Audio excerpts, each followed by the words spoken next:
बोलो श्री प्राणनाथ प्यारे की जय, श्री कृष्ण कन्हैया लाल की जय, धाम के हृदय की जय, मंगल धाम की जय। गुरु कंचन गुरु पारस गुरु चंदन परमार, तुम सतगुरु दीपक भरे, गुरु कियो सो आप समान। थोड़ा ध्यान लगा, थोड़ा ध्यान लगा, गुरुवर दौड़े दौड़े आएंगे। थोड़ा ध्यान लगा, थोड़ा ध्यान लगा, गुरुवर दौड़े दौड़े आएंगे। थोड़ा ध्यान लगा, थोड़ा ध्यान लगा, गुरुवर दौड़े दौड़े आएंगे, तुझे गले से लगाएंगे। अखियाँ मन की खोल, तुझको दर्शन वो कराएंगे। अखियाँ मन की खोल, अखियाँ मन की खोल, तुझको दर्शन वो कराएंगे, तुझे गले से लगाएंगे।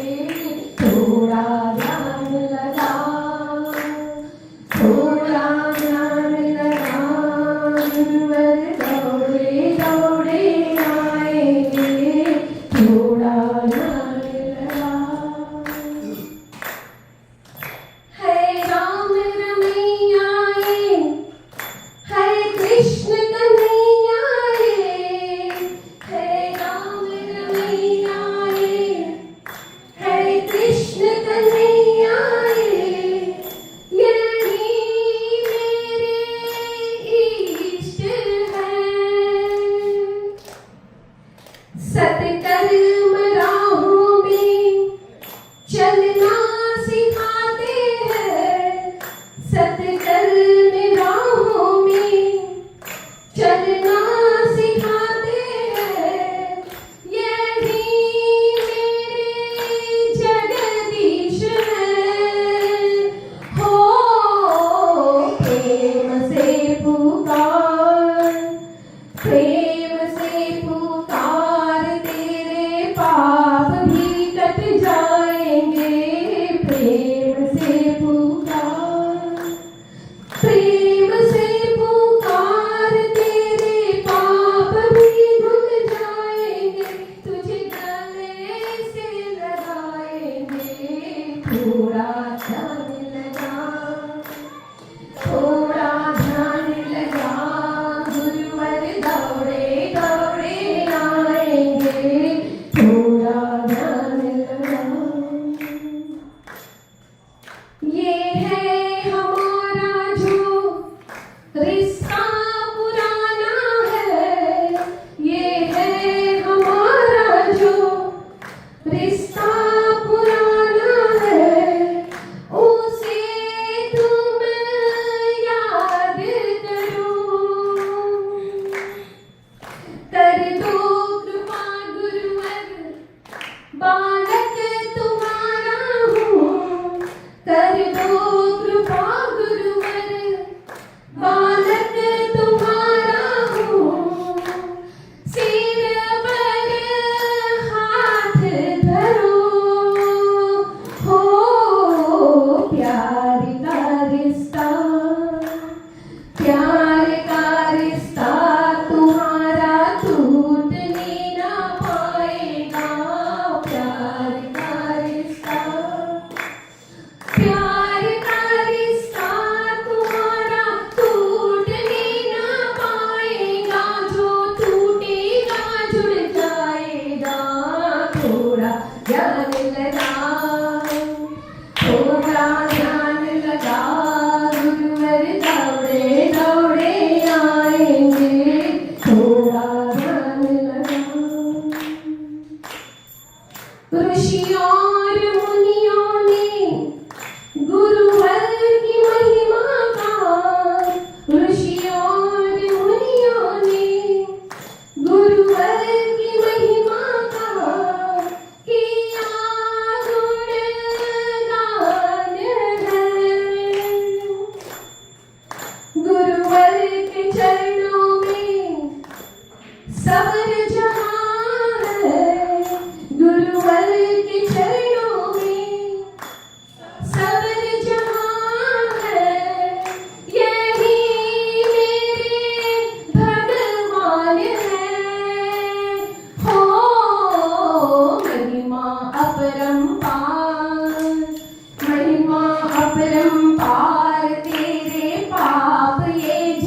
परम्पार, महिमा परम्पार तेरे पाप ही जलाएंगे, तुझे गले से लगाएंगे। थोड़ा ध्यान लगा, थोड़ा ध्यान लगा, गुरुवर दौड़े दौड़े आएंगे। थोड़ा ध्यान लगा, अखियां मन की खोल, तुझको दर्शन वो कराएंगे। अखियां मन की खोल, अखियां मन की खोल, तुझको दर्शन वो कराएंगे। तुझे गले से लगाएंगे। थोड़ा ध्यान लगा, थोड़ा ध्यान लगा, थोड़ा ध्यान लगा। श्री परमात्मने नमः। श्री गुरु चरण कमलेभ्यो नमः। आनन्दकन्दं प्रभुदेवचन्द्रं व्रजे स्वरूपे न पुरापि जातं, प्रविश्य प्राप्तं प्रियप्राणनाथं परेशपूर्णं सततं नमामि। ब्रह्मप्रियाजा गरणाय जातः, सर्वस्वपाता भवसिन्धुत्राता। विज्ञानदाता निजधर्मधाता, दिनैकबन्धो शरणं प्रपद्ये। दिनैकबन्धो शरणं प्रपद्ये। मंगल कृष्ण प्रणाम है, मंगल धर्म प्रकाश, मंगल सुंदर साथ हैं, मंगल धाम उजास। मंगल सुंदर साथ हैं, मंगल धाम उजास। बोलो वृंदावन बिहारी लाल की, सद्गुरु महाराज की, श्री प्राणनाथ प्यारे की, महारानी बाईजुराज की, महाराजा छत्रसाल की, गुरुजी मंगलदास महाराज की, श्री कृष्ण प्रणामी धर्म की, तीनों पुरी धाम की, सर्व सुंदर साथ की प्रणाम। एक धुन लगाएंगे, आप सब भी दोहराएंगे। श्याम मेरे मन में बसे हो, बसे रहना। श्याम मेरे मेरे मन में बसे हो, बसे रहना।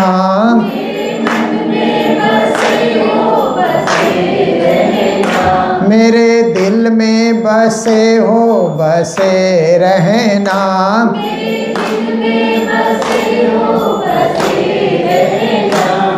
श्याम मेरे मन में बसे हो, बसे रहना। श्याम मेरे मन में बसे हो, बसे रहना। राज मेरे मन में बसे हो, बसे रहना। राज मेरे मन में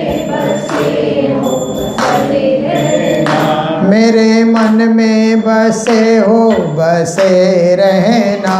मेरे मन में बसे हो, बसे रहना। मेरे दिल में बसे हो, बसे रहना।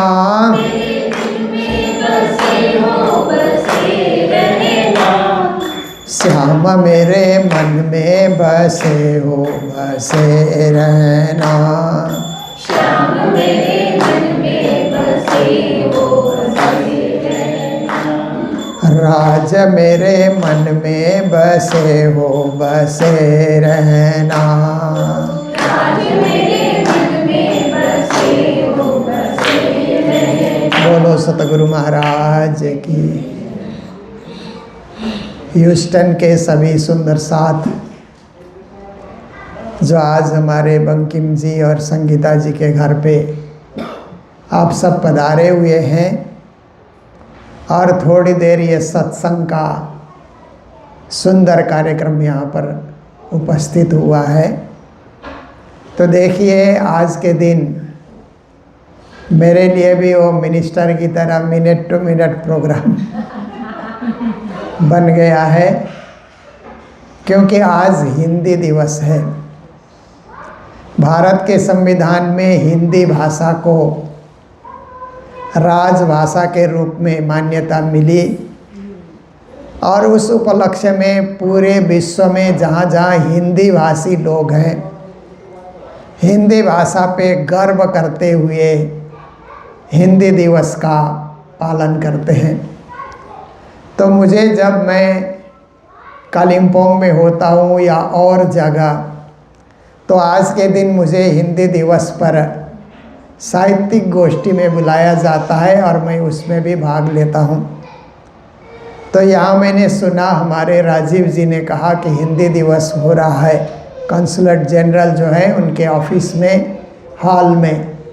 तो हम लोग वहाँ पर गए और हिंदी के बहुत सारे विद्वानों को मिलने का अवसर भी मिला और जो वहाँ कंसुलेट जनरल थे उनसे भी मिलने का मौका मिला।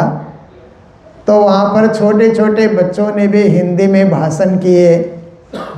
हिंदी सीखना क्यों ज़रूरी है, क्योंकि कभी कभी क्या है कि भारत देश इतना महान है कि हमारे सारे तीर्थ वहीं पर हैं। जितने भी तीर्थ हैं हिंदू धर्म के, समस्त तीर्थ वहीं पर हैं। तो उन तीर्थों में भ्रमण करने जाएंगे तो हिंदी आएगी तो अच्छा से हम घूम सकते हैं। वहाँ जो घुमाने वाले गाइड होते बढ़िया से आपको बता सकते हैं, घुमा सकते हैं और वहाँ आपको बड़ा आनंद आएगा। अपना देश, अपनी संस्कृति, अपनी भाषा, अपनी सभ्यता, अपनी परंपराओं से जुड़ने का मौका मिलता है। इसलिए बहुत सारे लोग कोशिश करते हैं कि बच्चों को हिंदी सिखाएं, क्योंकि भारत इतना बड़ा देश है कि जितने प्रांत हैं उतनी भाषाएं हैं। आप गुजरात जाते हैं तो गुजराती भाषा है वहाँ पर, फिर राजस्थान जाते हैं तो राजस्थानी भाषा है, हरियाणा में हरियाणी, थोड़ा फ़र्क है राजस्थानी और हरियाणी में, बहुत ज़्यादा नहीं। पंजाब जाते हैं तो पंजाबी भाषा है, जम्मू कश्मीर जाते हैं तो डोगरी भाषा है उस साइड में। फिर हिंदी बेल्ट है उत्तर प्रदेश से लेकर के उत्तर प्रदेश, मध्य प्रदेश, बिहार, छत्तीसगढ़, उत्तरांचल, उत्तराखंड, झारखंड, ये हिंदी भाषी क्षेत्र माने जाते हैं। बिहार में जाते हैं तो मैथिली और भोजपुरी भाषा है वहाँ पर। बंगाल में जाते हैं तो बांग्ला भाषा है वहाँ पर। और बंगाल के उत्तरी क्षेत्र में दार्जिलिंग और सिक्किम जाते हैं तो वहाँ पर नेपाली भाषा है। और फिर अब आसाम जाते हैं तो आसामी भाषा है। मणिपुर में मणिपुरी भाषा, नागालैंड नागा भाषा, मिजोरम में मिजो भाषा। तो आप देखिए अरुणाचल की अपनी भाषा। दक्षिण भारत हम लोग जाते हैं तो तमिल है, तेलुगु है, मलयालम है, कन्नड़ है, 4 प्रसिद्ध भाषाएं दक्षिण भारत में। तो इतनी सारी भाषाएं भारत में हैं कि कौन इतनी सारी भाषाएं कब पढ़ेगा, कब सीखेगा। पर इन सब प्रांतों को जोड़ने के लिए हमारे नेताओं ने, महात्मा गांधी से लेकर के बहुत सारे राष्ट्रभक्तों ने सोचा एक भाषा ऐसी हो जो समस्त हिंदुस्तान को जोड़े और लोग उससे वार्ता कर सकें, एक दूसरे को समझ सकें। क्योंकि प्रांत प्रांत की भाषा करेंगे तो दूसरे प्रांत में जाते ही उस भाषा बोलने वाले लोग मिलेंगे ही नहीं, फिर क्या करेंगे। सब प्रांत में हिंदी की पढ़ाई हो, उसे राजभाषा के रूप में, राष्ट्रभाषा के रूप में स्वीकारा जाए, तो पूरा हिंदुस्तान में एक ही भाषा में सब लोग समझ पाएंगे। सोच करके हिंदी को राजभाषा के रूप में मान्यता मिली। तो देखिए, हम इसलिए उस कार्यक्रम में गए कि महामती प्राणनाथ जी ने भी अपनी वाणी, प्राणनाथ जी तो 407 साल पहले आए ना इस धरती पे, उनका प्रकटन हुआ, आगमन हुआ प्राणनाथ जी का। जामनगर में महामती प्राणनाथ जी का आगमन हुआ। केशव ठक्कर, धनबाई माता पिता थे। तो प्राणनाथ जी ने 12 साल की उम्र में सदगुरु श्री देवचंद्र जी महाराज के चरणारविंद को प्राप्त किया। उनसे ही तारतम महामंत्र प्राप्त की, उनसे ही सारा धर्मशास्त्र उन्होंने समझा, सारा अध्ययन उनके साथ बैठ कर के देवचंद्र जी महाराज से ही सब कुछ पाया। बचपन में उनका नाम मिराज ठाकुर था। तो 13 साल तक गुरु चरणों में रोज चले जाना, वेद, वेदांत, धर्म, शास्त्र, परम धाम का ज्ञान, परम धाम की भक्ति, ब्रह्म सृष्टि की महिमा, सब कुछ उन्होंने श्रवण किया। तो देवचंद्र जी महाराज ने कहा, मिराज ठाकुर, मैंने जो भी ज्ञान श्री कृष्ण से पाया, परब्रह्म श्री राज्य से पाया, उसका प्रचार प्रसार मैं मौखिक रूप से कर रहा हूँ। मुँह जवानी मैं सुना रहा हूँ, जो कुछ मुझे अनुभव हुआ, जो कुछ मुझे दिखा, तुम इसको लिपिबद्ध करो, चौपाइयों में इसको लिपिबद्ध कर दो, इस ज्ञान को चौपाई में व्यक्त करो।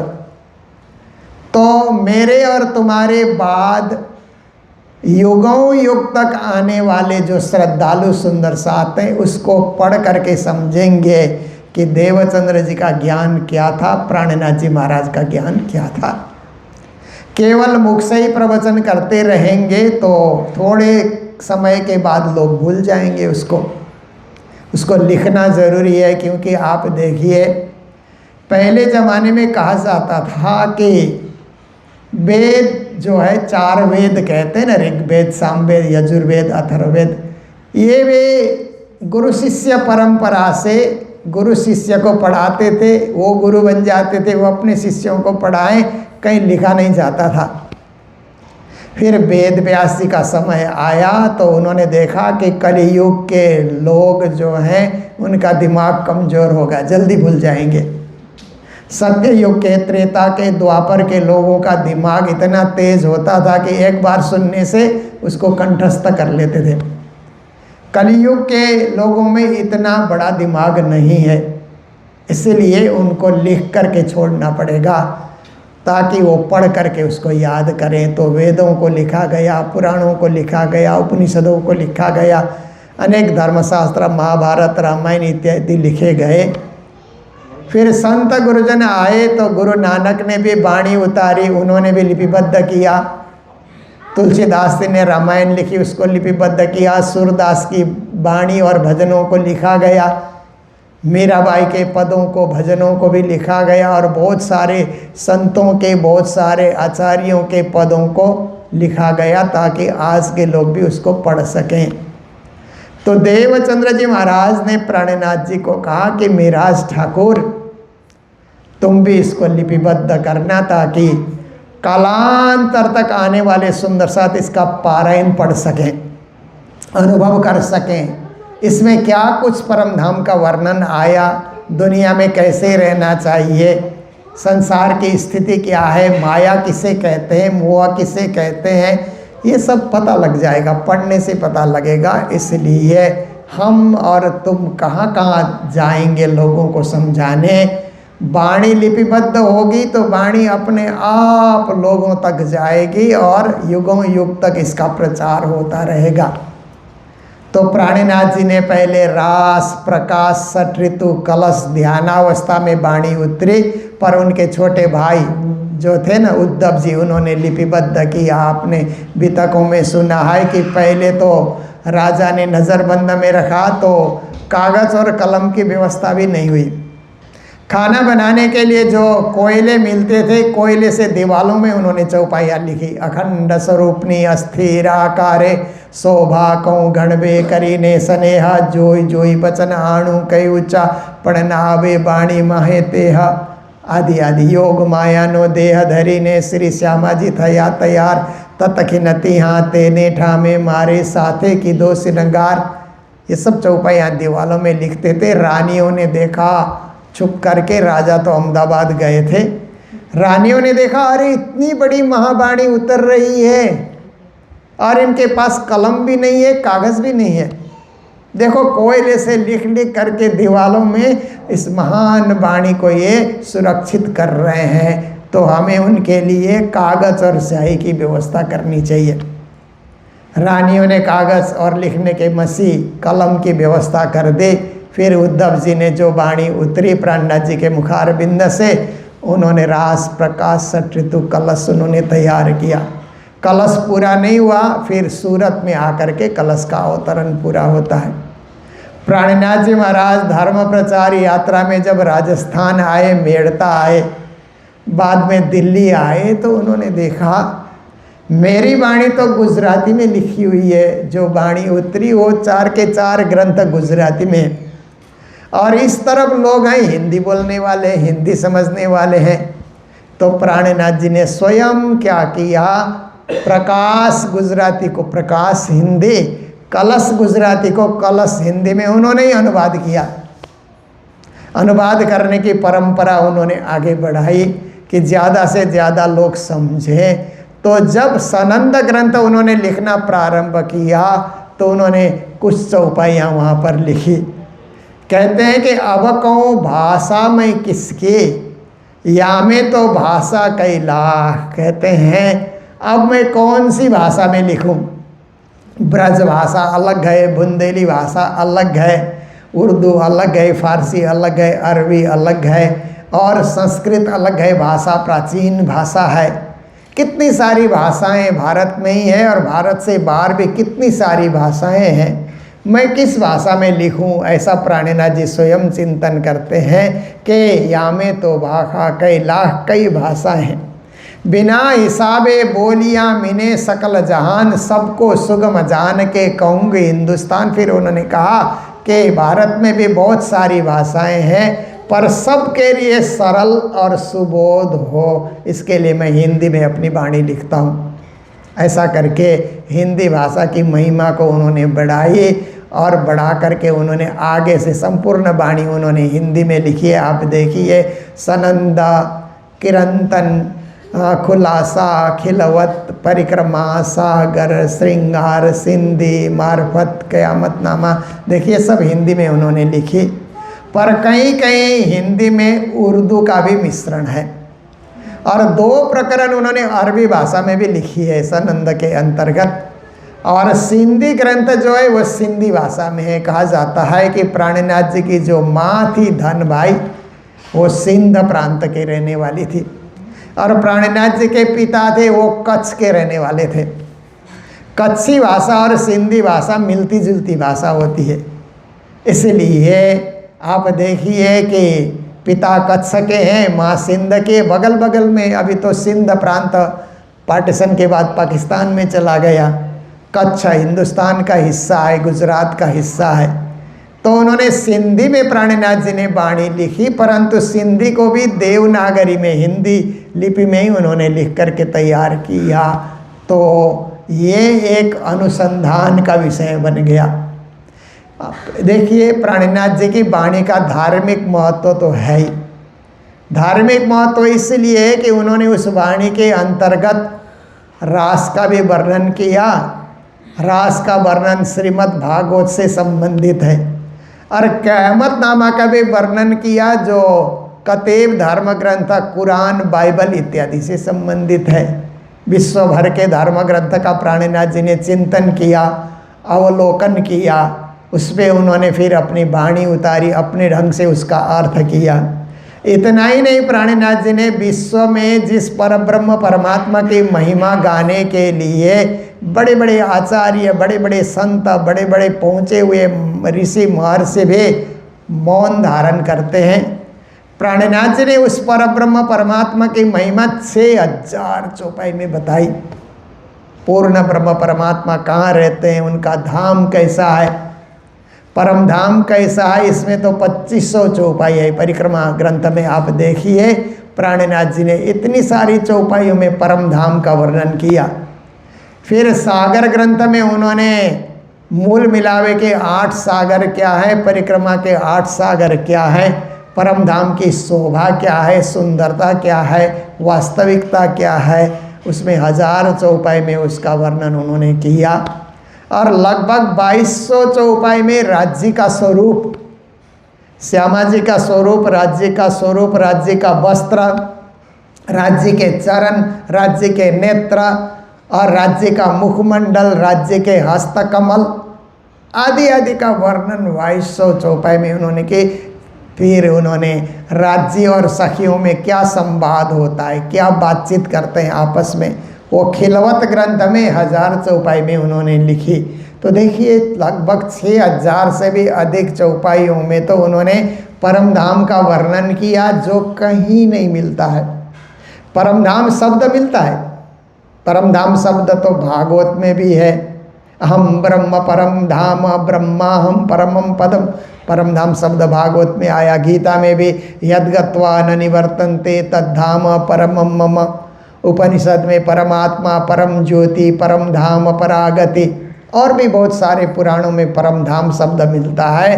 पर लोग स्वर्ग को ही परम धाम मान रहे थे, कई लोग वैकुंठ को परम धाम मान रहे थे, कई लोग गौलोक धाम को परम धाम मान रहे थे। आज भी वैष्णव लोगों से मिलिए तो कहते हैं गौलोक धाम से परे कोई धाम है नहीं, उसी को परम धाम कहा जाता है। पर हमारे देवचंद्र जी और प्राणनाथ जी ने कहा कि जब परम धाम शब्द, गौलोक धाम शब्द भी भागवत में आता है, अन्य पुराणों में भी गौलोक धाम का ब्रह्मवैवर्त पुराण में भी वर्णन आता है, पर एक परम धाम शब्द भी अलग से लिखा गया है ना, उसका अपना ही अस्तित्व है, उसकी अपनी खोज है, उसका अपना ही वर्णन है। प्राणनाथ जी ने उसका अलग से वर्णन करके आध्यात्मिक जगत में एक नया अनुभव प्रस्तुत किया तारतम वाणी के माध्यम से, इसीलिए ये एक खोजी का विषय बनता है।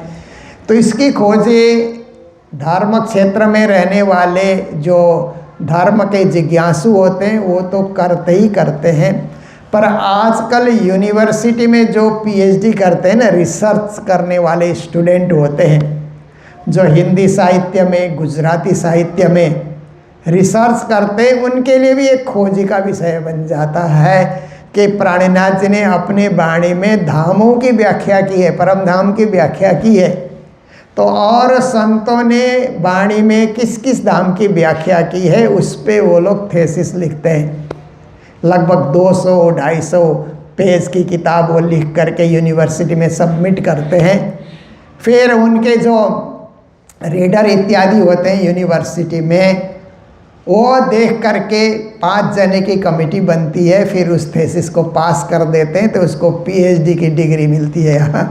वो पढ़ाई में सबसे ऊंची डिग्री कहा जाता है ना, पीएचडी करना, डिलीट करना। जैसे आप देखिए साइंस वाले साइंस के क्षेत्र में पीएचडी करते हैं, मैथमेटिक्स वाले उसमें पीएचडी करते हैं, कंप्यूटर साइंस में करते हैं, मेडिकल साइंस में पीएचडी करते हैं, हिस्ट्री में पीएचडी करते हैं, ज्योग्राफी में पीएचडी करते हैं, पर धर्मशास्त्र में भी। और धर्मशास्त्र में प्राणनाथ जी की वाणी में साहित्य क्या है, उस साहित्य के लालित्य क्या है, ललित साहित्य कहते हैं, उसमें मिठास क्या है। क्योंकि हम लोग वाणी पढ़ते हैं, पारायण पढ़ते हैं तो कभी कभी पढ़ते रहें ऐसा मिठास हमको लगता है ना। मेहर सागर जब गा करके पढ़ते हैं तो गाते ही रहें, मूल मिलावा गाते ही रहें, चौपाइयाँ हम गाते रहें, उसमें एक मिठास हमको मिलती है। तो मिठास साहित्यिक जगत में भी उस मिठास को ढूंढा जाता है, परखा जाता है। तो बहुत सारे स्टूडेंट जो है इस पे भी काम करने के लिए तैयार होते हैं। इसके लिए दिल्ली में श्री प्राणनाथ मिशन से सबसे पहले बिमला मेहता जी ने ये थेसिस लिखाने का और साहित्यकारों के बीच ये प्राणनाथ जी की वाणी प्रस्तुत करने का, साहित्य गोष्ठियाँ कराने का एक कार्य प्रारंभ किया। फिर उन्होंने जब उनका शरीर अब जो है काम करते करते उन्होंने देखा कि अब ये शरीर आगे काम नहीं कर सकता है, तो मुझे सौंप दिया कि ये कार्य जारी रखना। आप धर्म का प्रचार तो करते ही हैं, पर इंटेलेक्चुअल में, यूनिवर्सिटी लेवल में, एकेडमिक फील्ड में भी कुछ काम होना चाहिए, आप इसको जारी रखना। मुझे सौंपा तो मैं उसको जारी आगे बढ़ा रहा हूँ। हमारी पूरी टीम है, प्रोफेसर की टीम है जो थीसिस लिखने वाले को गाइड करते हैं, रिटायर्ड प्रोफेसर लोग भी साथ देते हैं। हम लोग मिल करके वो काम दिल्ली से प्राणनाथ मिशन से करते हैं। तो हम लोगों ने बहुत सारे यूनिवर्सिटी में सेमिनार कराए, दिल्ली यूनिवर्सिटी में, राजस्थान यूनिवर्सिटी में हम लोगों ने कराया, कुरुक्षेत्र यूनिवर्सिटी में, इलाहाबाद यूनिवर्सिटी में, वाराणसी यूनिवर्सिटी में, और इधर आकर के छतरपुर में छत्रसाल, महाराजा छत्रसाल बुंदेलखंड यूनिवर्सिटी है, उसमें अभी हम लोग सेमिनार रखने जा रहे हैं नवंबर के महीने में। और भी बहुत सारे यूनिवर्सिटी में हम लोगों ने, नेपाल के 3 यूनिवर्सिटी में हम लोगों ने सेमिनार रखे। बहुत सारे यूनिवर्सिटी में हम लोग संपर्क करते हैं, जब उनका समय अनुकूल होता है तो हमारे एक्सपर्ट जाते हैं साथ में, हमें भी जाने का मौका मिलता है।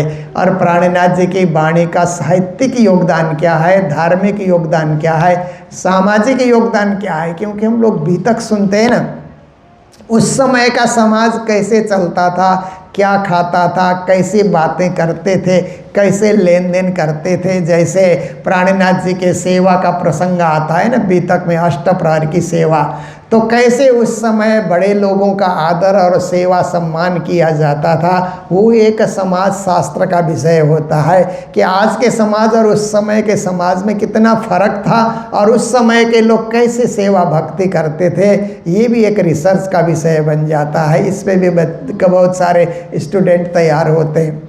और कभी कभी क्या है कि प्राणनाथ जी का जो दर्शन है उसमें कंपैरेटिव स्टडी कहते हैं ना, तुलनात्मक अध्ययन, और ग्रंथों से प्राणनाथ जी के ग्रंथ में क्या विशेषताएं हैं, कबीर और प्राणनाथ जी की वाणी में क्या तुलनात्मक अध्ययन हो सकता है, गुरु नानक और प्राणनाथ जी की वाणी में क्या तुलनात्मक अध्ययन हो सकता है, अन्य संतों की वाणी और प्राणनाथ जी की वाणी में क्या जो फ़र्क है उसका अध्ययन। इस पे भी बहुत सारे लोग थीसिस लिखते हैं, क्योंकि उनको पीएचडी कहीं कोई भी कॉलेज में लेक्चरर के रूप में जाना है तो आज उसको पीएचडी की डिग्री चाहिए। पहले तो ये ज़रूरी नहीं थी, एमए पढ़ा हुआ कॉलेज में पढ़ा सकता था, अब पीएचडी की डिग्री होल्डर ही कॉलेजों में प्राध्यापक बन सकता है। तो विभिन्न सब्जेक्ट पे उन लोगों को, कोई लोक साहित्य पे रिसर्च करते हैं, लोकगीत में भी बहुत सारे लोग करते हैं।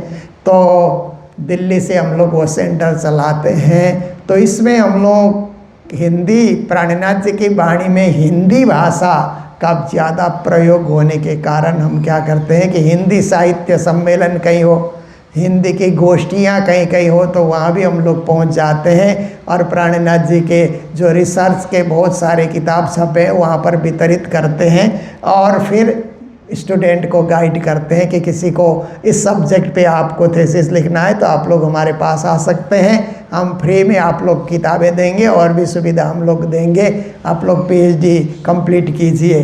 तो अब तक 25 लोगों ने प्राणनाथ जी की वाणी पे पीएचडी की डिग्री प्राप्त की है विभिन्न यूनिवर्सिटी से, और 25-30 विद्यार्थी अभी पीएचडी के लिए काम कर रहे हैं, हम लोग उनको गाइड करते हैं। तो इसलिए आज यहाँ जाने का मेरा मकसद यही था कि यहाँ भी बहुत सारे हिंदी के विद्वान लोग मिलेंगे, तो प्राणनाथ जी की कुछ बात उनको सामने रखें। मुझे ऐसे तो 5 मिनट का समय, क्योंकि उनका पहले से सेट प्रोग्राम था, फिर भी 5 मिनट सबसे पहले ही उन्होंने बोलने दे दिया। तो मैंने प्राणनाथ जी की, यही प्राणनाथ जी ने 400 साल पहले हिंदी की महिमा कैसे गाई है वो चौपाई उन लोगों को सुनाई, उसका अर्थ उनके सामने मैंने किया। तो यही है कि एक है भाव पक्ष, भक्ति पक्ष है एक हमारा, कि हम लोग भक्ति भाव में सेवा पूजा करते हैं, पारायण पढ़ते हैं, अपने सुंदर साथ इकट्ठे होते हैं, धर्म की परंपरा को आगे बढ़ाते रहें, ये अपनी जगह है, ये भी बहुत ज़रूरी है, क्योंकि बिना भक्ति किए मुक्ति संभव नहीं है। मुक्ति पाने के लिए फिर से जन्म मरण में देखिए, और धर्म में क्या कहा जाता है, ईसाई धर्म और इस्लाम धर्म में क्या कहा जाता है कि ये जीवन एक ही बार मिला है, इसलिए आप दुनिया से चले जाओगे तो ईसाई और इस्लाम धर्म में कहा जाता है कि आपको दफनाया जाएगा, आपकी समाधि दे दी जाएगी ना। तो वहाँ पर समाधि देने के बाद क़यामत की घड़ी, बाइबल में द डे ऑफ जजमेंट लिखा है, कुरान में क़यामत लिखा है। क़यामत की घड़ी में असराफिल आकर के नरसिंगा फूकेगा तो सारे मुर्दे वहाँ से खड़े हो जाएंगे और खड़े हो करके फिर किसको मोक्ष देना है, जन्नत में भेजना है, किसको जहन्नुम में भेजना है, किसको नरक में भेजना है, किसको स्वर्ग में भेजना है, उस समय फैसला होता है। ये दो धर्म में, ईसाई धर्म और इस्लाम धर्म में लिखा है। इसीलिए वो लोग क्या करते हैं कि मरने के बाद उनको दफना दिया जाता है और उनकी समाधि में बच्चे लोग फूल चढ़ाने भी जाते रहते हैं जब तक वो देखभाल कर सकते हैं। पर प्राणनाथ जी महाराज ने इसका अर्थ क्या किया कि क़यामत के दिनों में असराफिल सूर फूकेगा और वहाँ से मुर्दे उठेंगे। ऐसा प्राणनाथ जी महाराज के जब सामने ये बात आई तो प्राणनाथ जी महाराज ने उस समय अर्थ किया कि देखो वो मुर्दे तो जब दफनाया 1-2 साल में सड़ गए, वो तो वहीं पर हड्डी भी सड़ जाती है ना, 8-10 साल के बाद तो हड्डी भी धीरे धीरे सड़ती है, शरीर तो 6 महीने में ही सड़ जाता है। तो अब वो उठेंगे नहीं उठेंगे, उनकी रूह, उनकी आत्मा वहाँ पर बैठी है, वो उठेगी, ये एक मान्यता है। पर प्राणनाथ जी ने उस समय आए हुए जो मुस्लिम लोग थे और जो हिंदू लोग भी इस बात को समझना चाहते थे, प्राणनाथ जी ने कहा कि देखो ये शरीर ही क्या है कि ये शरीर ही समाधि की तरह है। इस शरीर रूपी समाधि में, इस शरीर रूपी जो कब्र है, इसमें आत्मा मुर्दे की तरह सोई पड़ी है। अज्ञान अवस्था में पता ही नहीं है, वो आत्मा शरीर में सोई पड़ी है मुर्दे की तरह। उस आत्मा को तारतम्य ज्ञान के द्वारा जगाओ, यही कब्र में से मुर्दा उठने की बात है। उसमें से उठेंगे नहीं उठेंगे कोई गारंटी नहीं है, इस कब्र में से तो उठ सकते हैं ना। इसलिए आज ही जगो, आज ही समझो, बाद में कब सुर फूकेगा, कब क़यामत का दिन आए, हम कहाँ रहेंगे नहीं रहेंगे कुछ ठिकाना नहीं है। आज तो हम जानते हैं ना, आज हम सही सलामत हैं और आज हम आत्मा जगाने की कोशिश करेंगे तो हम कर सकते हैं। इसलिए प्राणनाथ जी ने कहा आज ही करो, इसी वक्त करो, अब भी करो, इसके लिए विलम्ब न करो, बाद में क्या होगा नहीं होगा। और हिंदू धर्म में क्या विश्वास है कि हम दुनिया से चले जाते हैं तो दोबारा हमारा जन्म होगा, रीबर्थ में हम लोग विश्वास करते हैं ना, परलोक और पुनर्जन्म में हम लोग विश्वास करते हैं। गीता में ही श्री कृष्ण ने कहा ऊर्ध्वं गच्छन्ति सत्वस्था मध्ये तिष्ठन्ति राजसा जघन्य गुणवृत्तिस्ता अधो गच्छन्ति तामसा। अर्जुन ने पूछा कि सब दोबारा जन्म लेंगे तो क्या मनुष्य के रूप में ही जन्म लेंगे? तो कृष्ण ने कहा उत्तम कर्म किया है, सतगुणी बन करके किसी की हत्या नहीं की, किसी को सताया नहीं, किसी को कष्ट नहीं दिया, सतगुणी बन करके जीवन जिया है तो वो देवलोक को चला जाएगा, ऊपर के लोक को चला जाएगा। ऊर्ध्वं गच्छन्ति सत्वस्था मध्ये तिष्ठन्ति राजसा। फिर कहा जो रजगुणी बन करके रागात्मक बना, संसार में ही वो मस्त रहा, अलमस्त रहा, तो मृत्यु के बाद इसी संसार में जन्म लेगा। अधो गच्छन्ति तामसा, जो तामसी हो करके मारने पीटने में और लड़ाई झगड़े में और हत्या में, हिंसा में जो लोग लगे हुए हैं वो अधोलोक को, पाताल लोक को, नीचे के लोक को जाएंगे या नीच योनि को प्राप्त करेंगे। ऐसे करके गीता में श्री कृष्ण ने कहा। इसका मतलब है श्री कृष्ण भी परलोक और पुनर्जन्म में विश्वास रखते हैं, ये चीज़ हमें बता रहे हैं। तो इसलिए हमें मनुष्य शरीर मिला है। हम लोग तो महामती प्राणनाथ के अनुयायी हैं, सद्गुरु धनीश्री देवचंद्र जी महाराज के अनुयायी हैं। तो हमें क्या करना है कि हमें परम धाम जाने के लिए अपने ध्यान को वहाँ टिकाना होगा। क्योंकि आप देखिए आजकल अब ये जो है नेविगेशन जीपीएस कहते हैं ना, इसके माध्यम से आप हज़ार हज़ार माइल आप चल करके जाते हैं और जहाँ आपका ठिकाना है वहाँ जा करके पहुँच जाते हैं। इतना आराम कर दिया ना विज्ञान ने। मैं पहले मैं 89 में आया तो एक जगह से मुझे दूसरी जगह छोड़ने जाते थे तो इतनी बड़ी मैप की किताब होती थी, उसको उलट उलट करके एड्रेस देखते थे। फिर एड्रेस भूल जाते थे तो गाड़ी एक किनारा करके फिर किताब खोल करके देखते थे मुश्किल से।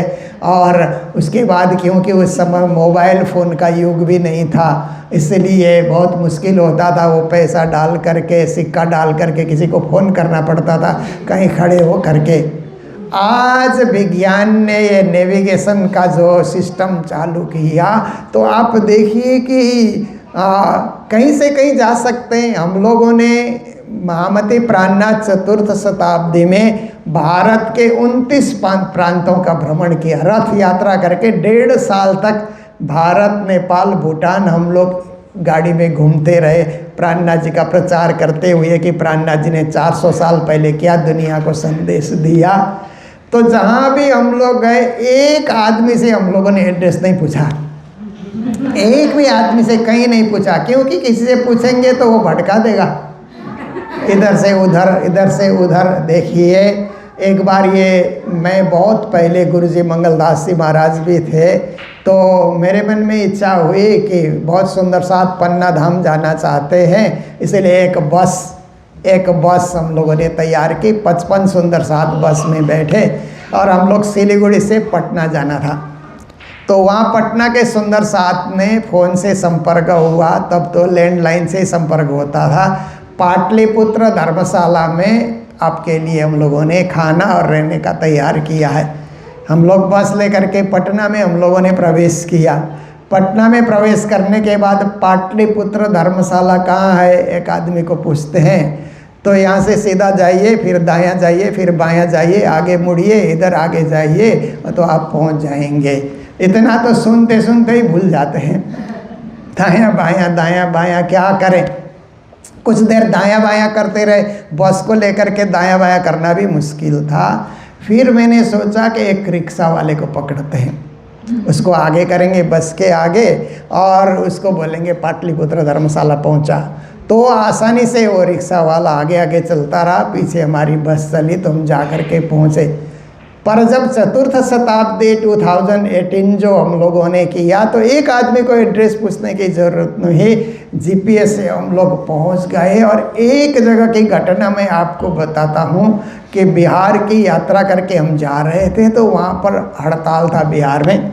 फिर भी कोई ना कोई रास्ता ढूंढ करके हम लोग जा रहे थे। गंगापुर हम लोगों को जाना था, तो झंझारपुर बिहार में हम लोगों को मंदिर में पहुंच करके जाना था। तो जीपीएस से ही हम लोग वहाँ जा रहे थे। गए तो जीपीएस ने क्या किया कि एक ऐसे मंदिर में हमको पहुंचा दिया कि उसका अभी भी उद्घाटन हो रहा है। और बिहार में हड़ताल होने से क्या है कि कहीं खाने का ढंग का हम लोगों को कुछ मिला नहीं, दिन भर हम लोग भूखे भी थे।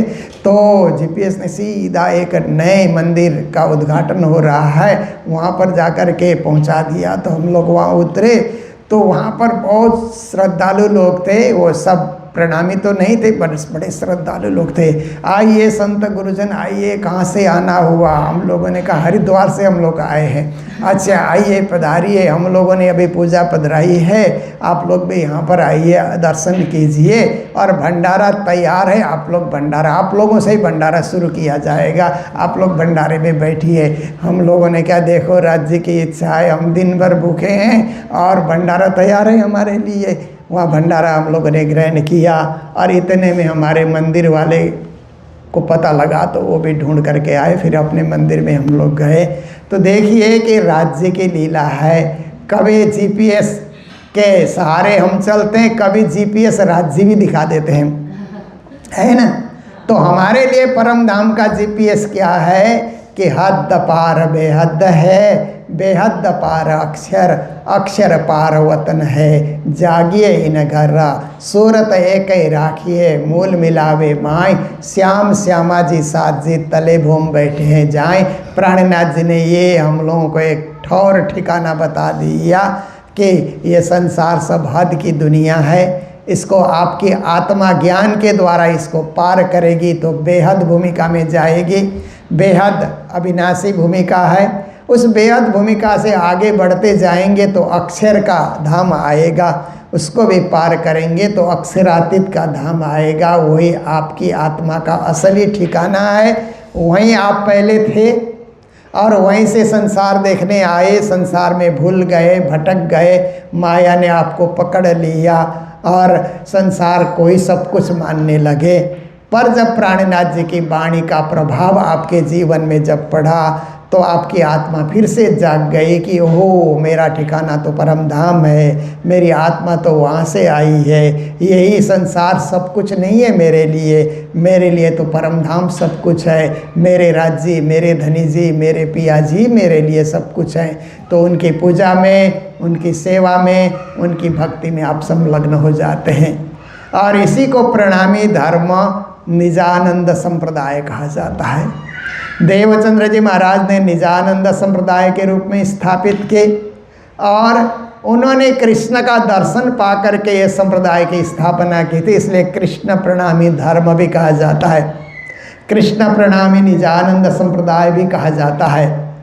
तो ये ऐसा संप्रदाय है कि दुनिया में आप देखिए कि बहुत सारे लोग पूजा पाठ किए जा रहे हैं, भक्ति कर रहे हैं। किसी एक को पूछिए कि मरने के बाद कहाँ जाओगे, तो पता नहीं स्वर्ग जाएंगे कि पितृलोक जाएंगे कि वैकुंठ जाएंगे कि शून्य निराकार में जाएंगे, कुछ पता नहीं है, भक्ति तो कर ही रहे हैं। पर एक प्रणामी को पूछा जाए कि मृत्यु के बाद कहाँ जाओगे, सीधा परम धाम बोल देता है। उसने एक ही चीज़ सुना, माता पिता से सुना, गुरुजनों से सुना, इष्ट मित्रों से सुना, जहाँ कहीं भी उसने सुना कि आत्मा का ठौर ठिकाना, असली ठिकाना परम धाम ही है, परम धाम में ही सुरता को टिकाए रखना है। ऐसे आपको स्पष्ट परिचय है, स्पष्ट ज्ञान, स्पष्ट भक्ति प्राणनाथ जी ने दी और गुरु परंपरा से हम लोगों ने इसको पाया है। तो आप लोग विदेश की धरती में रहते हैं, क्योंकि ये धरती हिंदुस्तान से बहुत दूर की धरती है। आते हैं तो हम लोग भी प्रचार में आते हैं, तो आप लोग भूल न जाएं, इसके लिए हम लोग बखत बखत पे आते हैं, प्राणनाथ जयंतियाँ करके फिर से आप लोगों को राज्य से जोड़ने का प्रयास करते हैं। और आप लोग जहाँ जहाँ मंडली बनाए हुए हैं, आप लोगों को भी संबोधित करके फिर से आपको परम धाम की याद दिलाने आते हैं। पर जब आते हैं तो इतना समय लगता है, आकाश में हवाई जहाज उड़ रहा है, ये देखो घड़ी देखो तो अभी आधा घंटा भी नहीं हुआ है, लगता है 2 घंटे हो गए होंगे, 3 घंटे हो गए होंगे। घड़ी देखो तो और टाइम में तो गाड़ी फटाफट चलती है, फ्लाइट में बैठने के बाद बहुत विलम्ब से गाड़ी चलती है ना, ऐसा लगता है, क्योंकि हम सोचते हैं कि कहाँ आकाश में उड़ रहे हैं, इसलिए जल्दी जल्दी ये टाइम निकल जाए। ऐसा इतना दूर आप लोग आए और इस देश में आप लोग बस गए और यहीं के जो है आप लोग सिटीजन बन करके यहाँ इस देश में ही आप लोग बैठे हैं। परंतु आपकी भक्ति जो है वह स्वदेश की भक्ति है, स्वधाम की भक्ति है, निज धाम की भक्ति है। क्योंकि हम सब और चीज़ नया ढूंढ सकते हैं पर धर्म नया नहीं ढूंढा जाएगा। धर्म पुराना ही होता है, धर्म वास्तविक होता है, धर्म सत्य तथ्य होता है। इसीलिए उसी की परंपरा से आप लोग जुड़ करके परम धाम की भक्ति में लगे रहें। और ह्यूस्टन में जो हमारे सुंदर साथ की मंडली है, ये खूब आप मजबूत बनाइए, इस मंडली को सशक्त बनाइए, ताकि हम लोगों ने तो लास्ट टाइम ही मैंने प्रस्ताव रखा था कि अगले प्राणनाथ जयंती यहाँ हो, पर हमें वर्जीनिया के सुंदर साथ ने कहा कि हमें मौका दीजिए। तो नए सुंदर साथ करीब 300 सुंदर साथ वहाँ पर आए थे उस कार्यक्रम में। बहुत अच्छा वहाँ पर कार्यक्रम हुआ। नए नए बच्चों को भी भजन सिखाया उन्होंने, भजन गाने के लिए, कुछ बोलने के लिए भी वहाँ उपस्थित हुए। बहुत अच्छा कार्यक्रम हुआ। फिर भी अच्छा कार्यक्रम हम लोग करते ही रहेंगे। हमारे यहाँ देखिए मंदिर भी अभी 4 बन चुके हैं ना, प्रणामी मंदिर। नेशविल क्रिस्टियाना में तो सबसे बड़ा मंदिर है ही है। ग्रांड रैपिड मिशिगन में भी दूसरा मंदिर बना हुआ है, और फिर डलास में भी मंदिर बना है। इधर ढाल किशोर जी महाराज ने सनातन धाम, वहाँ भी प्रणामी मंदिर बनाया है। तो ऐसे और भी कुछ लोग सोच रहे हैं कि हम लोग भी कहीं कहीं अपनी अपनी जगह मंदिर बनाएं, ताकि घर में जगह कम पड़ती है तो मंदिर में ज़्यादा भजन भक्ति हो, अच्छी तरह हम लगे रहें। ये सोच कनाडा में भी रख रहे हैं, यूके में भी रख रहे हैं, ऑस्ट्रेलिया में भी रख रहे हैं, वहाँ भी हम लोगों की मंडली चलती है। तो राज्य की कृपा से जहाँ भी होगा अच्छा ही काम होगा, शुभ काम होगा। हम लोग विश्वास में रहें और आजीवन धर्म का प्रतिपालन करें, धर्म विमुख न बने, धर्म के सन्मुख बने रहें। साहेब उसमें सन्मुख सदा ब्रह्म सृष्टि के रीत कहते हैं ना, ब्रह्म सृष्टि के रीत है कि राज्य के सन्मुख होता है। तो राज्य के सन्मुख हम कब होंगे कि सुबह उठते ही राज्य का पर्दा खोले बिना जॉब में नहीं दौड़ना चाहिए। टाइम नहीं है तो भी पर्दा खोल करके एक बार प्रणाम करके उनके सन्मुख होकर के आप जाइए, तो आप ब्रह्म सृष्टि की रीत पालन कर रहे हैं। अब सुबह टाइम नहीं है, देर से उठे, राज्य को देखेंगे भी नहीं, सीधा जॉब करेंगे और शाम को पर्दा खोलेंगे, ऐसा आप सोचेंगे तो ब्रह्म सृष्टि की रीत नहीं हुई। इसके लिए 5 मिनट 10 मिनट पहले उठना होगा। तो आप पर्दा खोलिए, राज्य को प्रणाम कीजिए, हो सके तो ड्राई फ्रूट जो भी भोग लगाया है वो प्रसाद पा करके आप जाइए, दिन भर कमाइए, काम करिए, खूब आप संपन्न बन जाइए, पर राज्य को याद करते हुए। ऐसी हमारी भक्ति है। तो मैं तो अभी और आधा घंटा बोल सकता हूँ, परंतु हमें 4 बजे से 6 बजे तक सनातन धाम में वहाँ पर आमंत्रण किया गया है। मैं भी पहली बार वहाँ जा रहा हूँ। तो अभी जहाँ पहले मंदिर चलता था वहाँ तो पशुपतिनाथ जी का बहुत बड़ा मंदिर बन रहा है। जितने भी हमारे मंदिर बने, हिंदू धर्म के मंदिर बने, हमें गर्व ही होगा, हमें अच्छा ही लगेगा, क्योंकि उन्हीं के बीच में हम प्रणामी भी आगे बढ़ रहे हैं और राज्य की भक्ति करके राज्य को पाने का प्रयास कर रहे हैं। तो मैं बंकिम जी, संगीता जी को धन्यवाद। आप सभी सुंदर साथ, हमारे जो बुजुर्ग सुंदर साथ जी हैं, इधर शशि भाई हैं, जयंती भाई हैं, मना भाई हैं, अशोक जी हैं, और भी माताओं का सबका नाम याद नहीं, पर मैं सबको चेहरे से जानता हूँ, क्योंकि मैं इतने सालों से आ रहा हूँ तो आप सबको जानता हूँ। सभी आप सब लोग जितने भी बड़े सुंदर साथ हैं जो आप ये नेतृत्व कर रहे हैं, आप लोग जहाँ जहाँ भी कोई कार्यक्रम हो, मना भाई ने मुझे बताया कि अकेले 251 पारायण न इन्होंने पढ़ करके पूरा किया। अब प्राणनाथ जयंती आ रही 21 तारीख को, घर में पूर्णाहुति करने वाले हैं। तो ऐसे ही सुंदर सुंदर कार्य आप लोग करते चलें, जीवन को सजाते चलें, ताकि राज्य के धाम में जाएंगे तो राज्य पूछेंगे संसार में मैंने भेजा था, मुझे याद किया। हाँ राज्य महाराज, पारायण करके आपको याद किया, पूजा करके आपको याद किया, आरती करके आपको याद किया, तो कहेंगे अच्छा किया।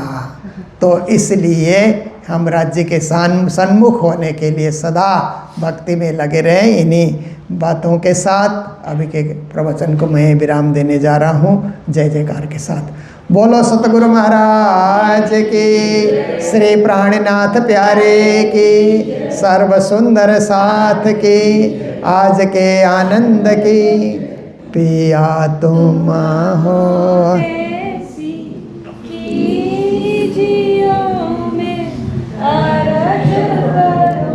मेरे पियो जी हम जैसी तुम जी न करो, मेरा तलप तलप जाए जीव जी। जीवा तो जीवे नहीं, क्यों मीठ दिल की आस जी। तुम बिन मैं किन सो कहूँ पिया, हो मेरी आस जी। आस वीरानी तो करूँ पिया, जो कोई दूसरा हो ये जी। सब विध पिया जी सामर्थ दिन, रह जात रोए रोए जी। हम हती पिया सो तुम देखत कीजी। जब तुम आप देखाओगे तब देखो नैनन जजी। ये पुकार प्रिया सुन के अब दिल करो तुम जीन जी। किन किन खबर जो लीजियो मैं अर्ज करूं दुल्हीन जी। हे पिया रज मैं तो करूं पिया बीच पड़ी अंतराय जी। सो अंतराय आड़ी टाल के दुल्हा लीजे कंठ लगाए जी। कंठ लगाइए कंठ सुपिया कीजे हास विलास जी। वारणे जाय इंद्रावती पिया राखो कदमों के पास जी। तुम दुल्हा मैं दुल्हन पिया और न जानू बात जी।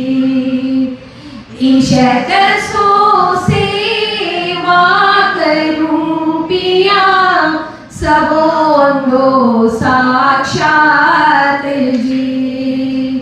सदा सुख दाता श्री धाम धनी मैं कहाँ कहूँ इन बात जी। श्री महमती जुगल की शोर परवारी अंगना बल बल जात जी। पिया सदा सुख दाता श्री धाम धनी मैं कहाँ कहूँ इन बात जी। श्री महमती नवल की शोर परवारी अंगना बल बल जात जी। वारी अंगना बल बल जात जी। वारी अंगना बल बल जात जी। पिया तुम हो कैसी कीजियो मैं अर्ज करूं मेरे पियू जी। मैं अर्ज करूं मेरे पियू जी। मैं अर्ज करूं मेरे पियू जी। बोलो श्री प्राणनाथ प्यारे की जय। श्री कृष्ण कन्हैया